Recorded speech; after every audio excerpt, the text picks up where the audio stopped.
In my spare time, I do a lot of writing.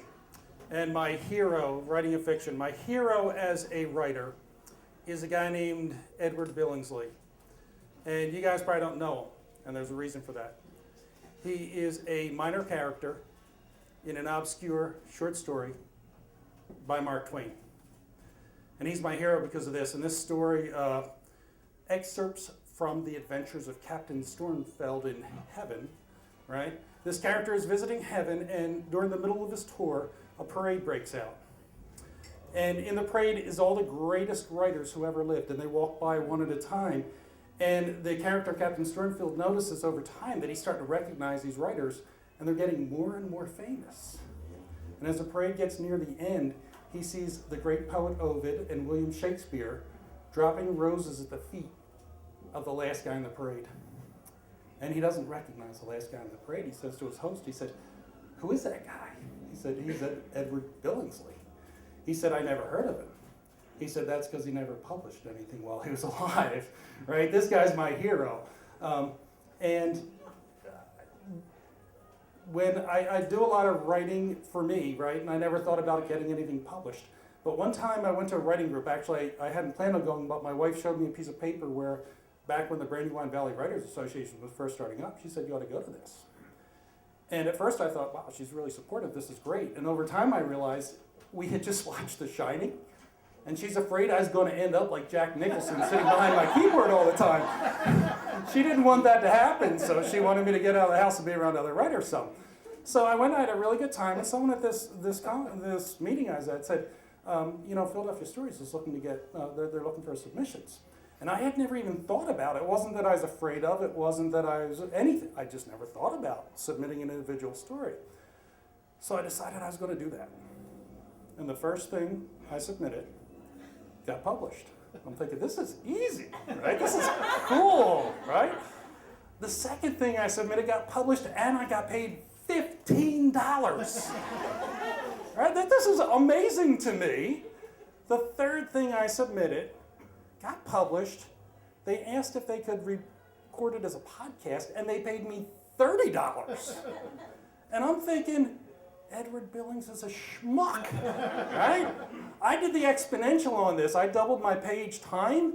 In 20 submissions, I would be getting $7 million a story, and I'd have almost $12 million in the bank. I thought, why did he not do this sooner, right?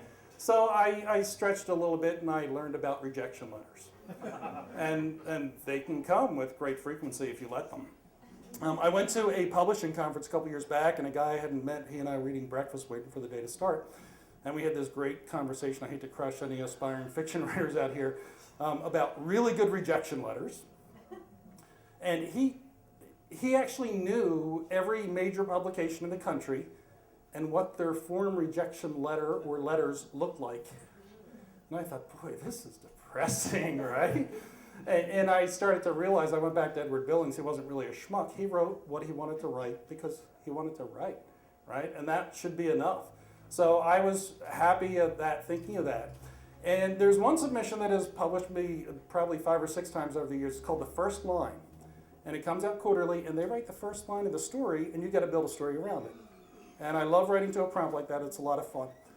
And the last time, I'll tell you just about the last time I was published by them, because I stopped trying after that. I happened to have been reading the Canterbury Tales at the time. And I thought, wouldn't it be great if I wrote a short story like I was Geoffrey Chaucer? Now, you don't have to know Geoffrey Chaucer, and you don't have to know anything about fiction to look at me tonight and say, no, that's not a great idea. That's really, really dumb. And you might be right.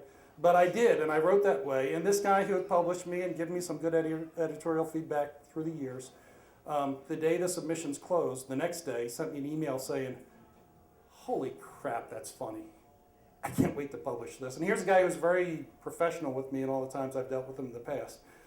So not only did he publish it, but it got me to thinking, why don't I write the whole thing? Rewrite Chaucer from the beginning.